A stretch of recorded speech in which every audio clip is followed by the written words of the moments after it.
Olá, bom dia para você. Pode chegar, seja muito bem-vindo. Nós estamos ao vivo. Agora são 8h31 pelo horário de Brasília. Vamos juntos começar esse dia bem informados? A partir de agora, você confere as notícias do Brasil e do mundo desta sexta-feira, 17 de fevereiro. Vamos então ao cardápio de notícias de hoje. O governo federal articula medida provisória para destravar o piso da enfermagem. Exército anuncia a troca do general que comandou tropas no dia da invasão das sedes dos três poderes. Nos destaques internacionais, Joe Biden diz que vai derrubar qualquer objeto aéreo que ameaçar a segurança dos Estados Unidos. E ainda, a Bíblia hebraica mais antiga e completa da história será exposta antes de ser leiloada por até 50 milhões de dólares. A gente te conta tudo isso e muito mais a partir de agora. O governo federal articula uma medida provisória para tentar destravar o piso da enfermagem. A aplicação do piso está suspensa desde setembro por determinação do Supremo Tribunal Federal. Vamos conferir.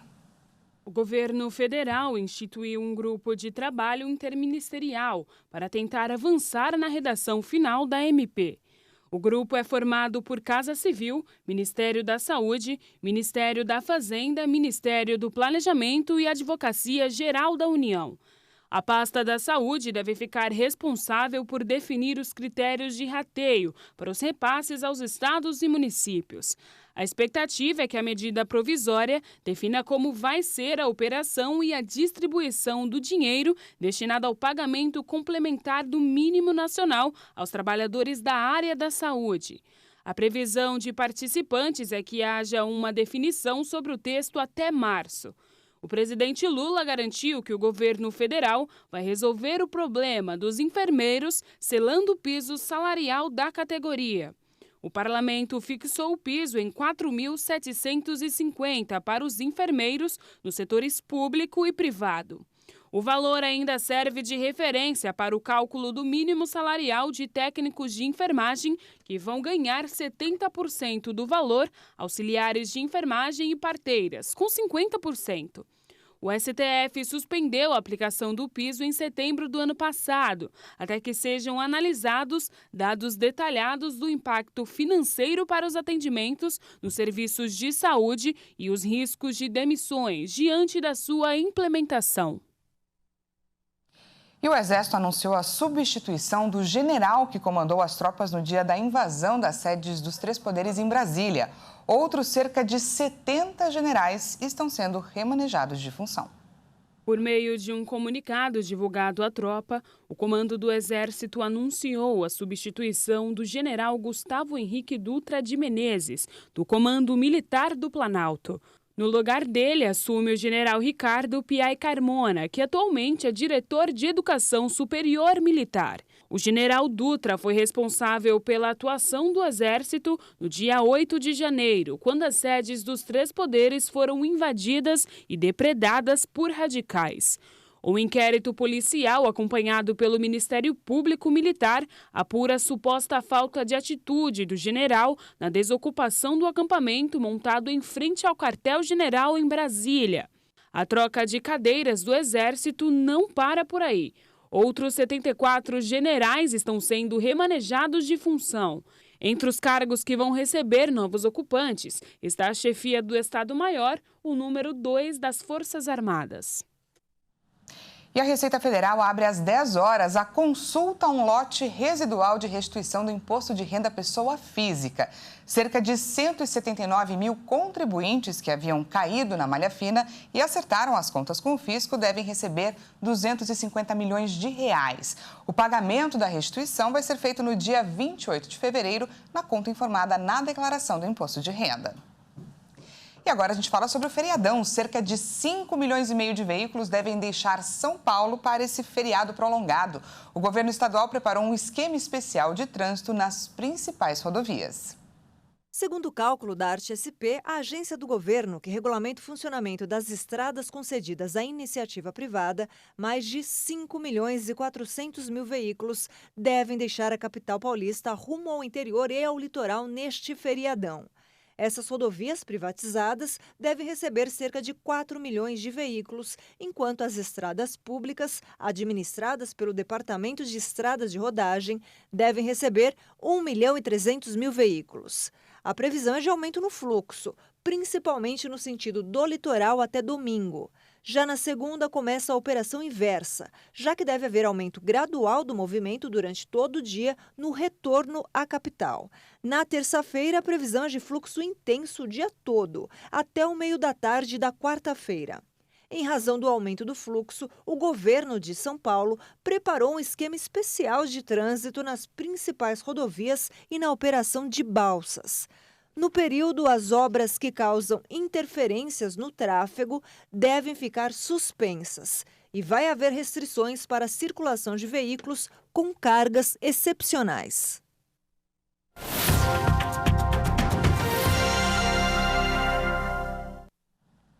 Nessa semana, falamos sobre o surto do vírus Marburg, considerado um dos mais letais do mundo, que foi decretado na Guiné Equatorial, país da África Central. Segundo a Organização Mundial da Saúde, 9 pessoas já morreram por conta da doença e 16 casos são considerados suspeitos, com sintomas como febre, fadiga, vômitos e diarreia. E é como sempre falamos aqui, diante de qualquer ameaça, qualquer notícia que acenda o alerta, a informação é sempre a melhor arma. Então, para falar sobre o assunto, eu convido aqui a imunologista a doutora Lúcia Auad. Seja muito bem-vinda mais uma vez aqui nesse espaço. Bom dia, Daniele. É um grande prazer. Doutora, primeiro, eu queria que a senhora explicasse para a gente que vírus é esse, de que forma acontece essa transmissão para os seres humanos. Esse vírus, ele é um vírus parente do vírus Ebola e ele causa uma doença muito grave que é a febre hemorrágica. Ele é transmitido pelo sangue, fluidos biológicos, secreções, tecido, contato de humano para humano. E aqueles que tiverem contato com pacientes infectados têm alto risco de contaminação, porque é uma doença altamente contagiosa e de alta letalidade. A letalidade chega a ser de 55% a 90% dos casos. E os primeiros sintomas, como você mesmo colocou, pode ser dores de cabeça, vômitos, diarreia, náuseas, dores abdominais e muitas vezes problemas respiratórios, né? E ela teve inicialmente a primeira epidemia entre 1999 e 2000 na República Dominicana do Congo. E a taxa de mortalidade por lá chegou a ser 70%. Doutora, existe alguma forma de tratamento? Existe remédio para esse vírus? Infelizmente, fomos de vacinas, né? O que torna a doença ainda mais fatal. Existem os tratamentos de apoio, né? Quando a pessoa acaba se contaminando e ficando doente, que é o isolamento dos doentes, hidratação, uma boa alimentação. E o manuseio com esse paciente tem que ser feito com luvas, com roupas adequadas e com pessoal especializado. E após o diagnóstico da doença, essa pessoa ela deve ser imediatamente isolada. Existe alguma chance do Marburg virar uma pandemia, dele chegar aqui no Brasil? Olha, a gente nunca pode dizer que não há possibilidade.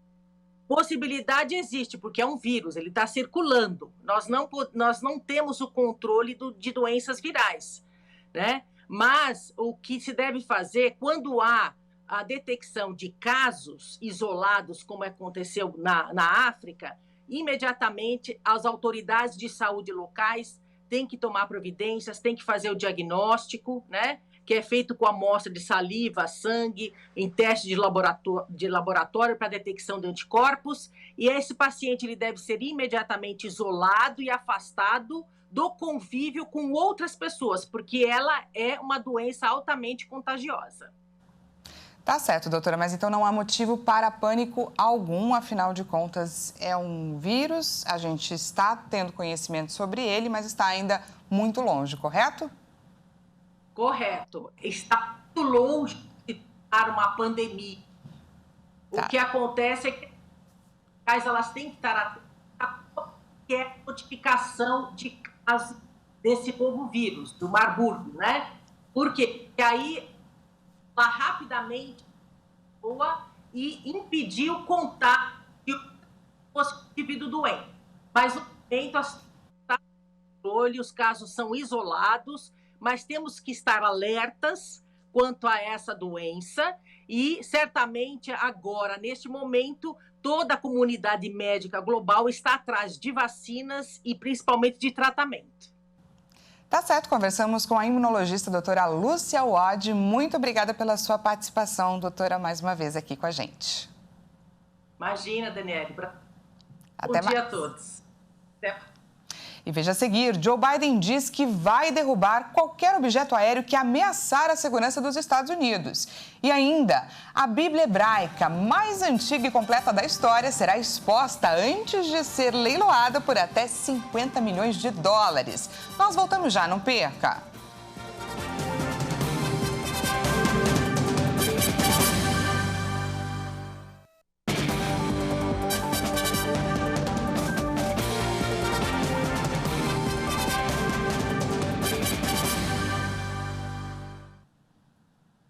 Seja bem-vindo mais uma vez, estamos de volta ao vivo. Agora, 8 horas e 45 minutos pelo horário de Brasília. Voltamos com os destaques internacionais. O presidente dos Estados Unidos, Joe Biden, disse que não hesitará em derrubar qualquer objeto aéreo que ameaçar a segurança do seu país. Biden afirmou também que prevê conversar com o presidente chinês Xi Jinping sobre o assunto. Orientei minha equipe a voltar para mim com regras mais precisas sobre como lidaremos com esses objetos não identificados no futuro, distinguindo entre aqueles que provavelmente representam riscos de segurança e proteção que exigem ação e aqueles que não. Mas não se engane, se algum objeto apresentar uma ameaça à segurança do povo americano, eu o derrubarei. O alerta foi feito depois de Biden ordenar a derrubada de um balão chinês e de outros 3 objetos voadores não identificados.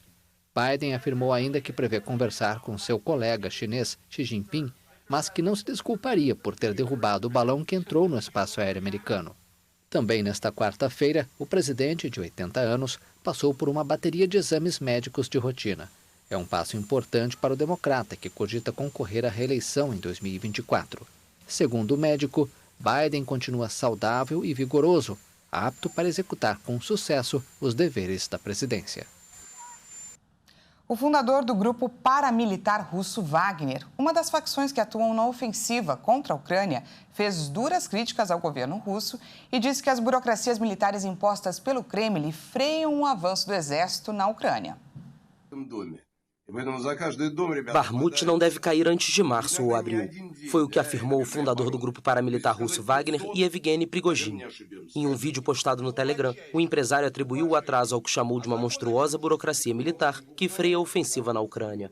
Para o chefe do grupo, é preciso cortar todas as rotas de abastecimento para a cidade, epicentro dos combates no leste do país. Segundo Prigozhin, o fato de o grupo Wagner não poder mais recrutar presos para irem para a frente de batalha em troca de anistia representa uma sangria para a organização. Ele acrescentou que, em determinado momento, o número de unidades vai cair e, consequentemente, o volume de tarefas que deveriam ser executadas. A organização paramilitar lidera a ofensiva contra Bakhmut há meses e recrutou um grande número de detentos para ir lutar na Ucrânia. Os combates em torno da cidade aumentaram desde o fim de 2022, mas os russos continuam a fazer pouco progresso, apesar de terem tomado várias localidades em janeiro e fevereiro. Analistas questionam até que ponto a cidade, que tinha 70 mil habitantes antes da ofensiva, é estrategicamente importante. Com o tempo, Bakhmut virou um símbolo para os dois lados.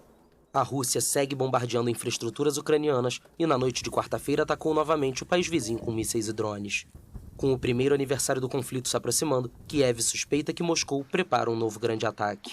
Para melhor se defender, o presidente ucraniano Volodymyr Zelensky continua a pressionar aliados e nesta quinta-feira garantiu um pacote de ajuda da Noruega. Agradeço a todos por seu apoio essencial e inabalável às milhares de vidas ucranianas salvas, o que foi possível graças ao apoio norueguês à nossa defesa.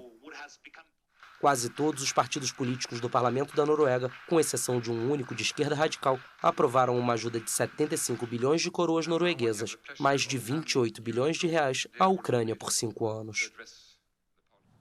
E ainda falando sobre esse assunto, há poucos dias do conflito completar um ano, muitos russos em idade de combate, ou seja, convocados, discordam da determinação do governo e tentam fugir da guerra. Em condição de anonimato, um jovem russo convocado pelo exército para lutar na Ucrânia contou como é a vida de um desertor no país. Vamos conferir. Categoria 1, Estado de Saúde B. Em sua caderneta militar, o homem que prefere ser chamado de Dmitry mostra seu status de reservista do exército russo, para o qual foi convocado de forma prioritária para lutar na Ucrânia. Mas ele ignorou a convocação. Há 4 meses, o jovem preso em seu próprio país vive sob o risco de ser detido. Depois que o presidente Vladimir Putin anunciou uma mobilização militar em setembro, centenas de milhares de reservistas receberam convocações. Alguns, ninguém sabe quantos, preferiram não responder a elas. Sob condição de anonimato, sem revelar sua localização na Rússia e com o rosto escondido sob um capuz, Dmitry aceitou contar sua história. Eu me recuso categoricamente a participar disso e, portanto, farei tudo o que puder para não ser enviado para a linha de frente. Essa é a primeira coisa. E se não posso resistir ao Estado e ao seu aparato administrativo, prefiro ir para a cadeia. Embora seja possível conseguir uma isenção por razões médicas ou profissionais, é um recurso de resultado incerto. Centenas de milhares de russos preferiram fugir do país antes que corressem o risco de serem enviados à frente de batalha.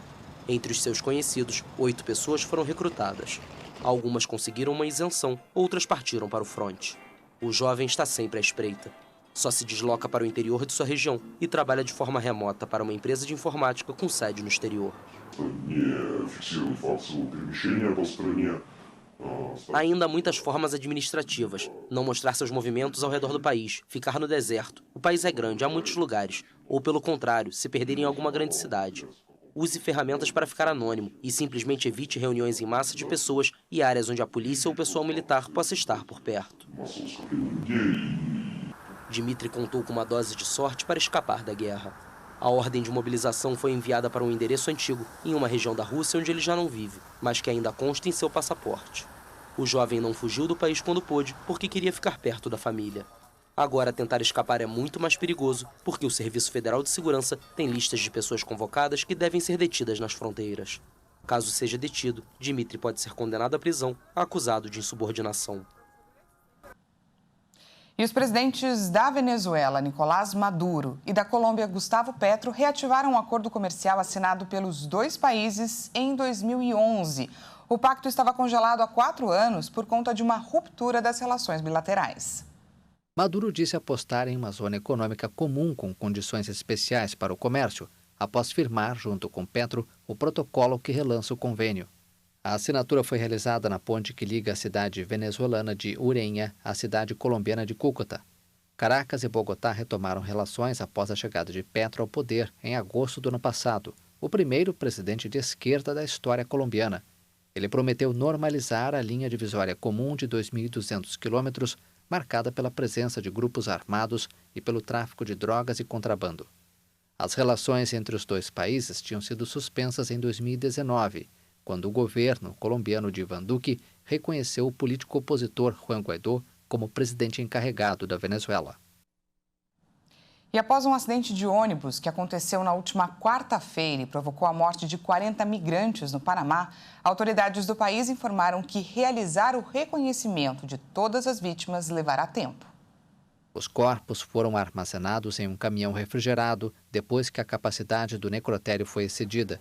Cerca de 40 migrantes morreram e 20 ficaram feridos depois que o ônibus que os levava à fronteira com a Costa Rica saiu de sua rota na manhã de quarta-feira. O veículo transportava migrantes de Darién, perigosa selva que faz fronteira com a Colômbia ao sul, até um abrigo. O ônibus sofreu um acidente ao perder o controle em uma curva, bater em uma pedra e depois em outro veículo. No ônibus estavam 66 estrangeiros e 2 motoristas panamenhos, um dos quais morreu. A Bíblia hebraica mais antiga e completa do mundo será exposta em Londres, na Inglaterra, na próxima semana, antes de ir para leilão em maio, onde poderá ser vendida por até 50 milhões de dólares, cerca de 261 milhões de reais. Vamos conferir.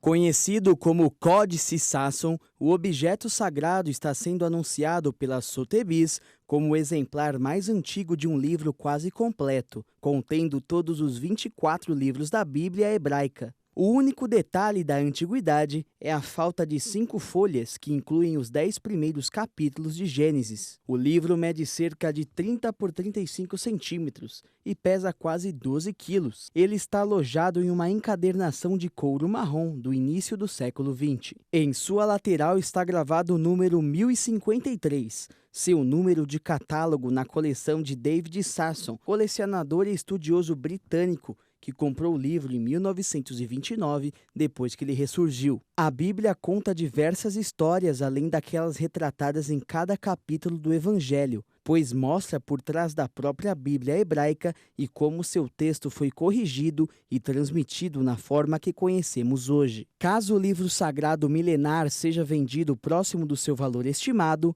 o Codex Sasson se tornará o texto impresso ou documento histórico mais valioso já vendido em um leilão, recorde que até o momento pertence ao investidor bilionário Kenneth Griffin, que estabeleceu o recorde em 2021, quando pagou 43 milhões e 200 mil dólares, o equivalente a cerca de 225 milhões de reais, em um leilão, por uma cópia de primeira edição da Constituição dos Estados Unidos. A casa de leilão Sotheby's disse que o Codex Sasson havia sido datado de final do século IX ou início do século X, com bases científicas e paleográfica, e contém quase a totalidade da Bíblia. Essa edição fica por aqui. Muito obrigada pela sua companhia. Às 10 horas, Patrícia Velenic chega com mais informações. E à 1 da tarde, é claro, eu e ela esperamos aqui por você. Até mais.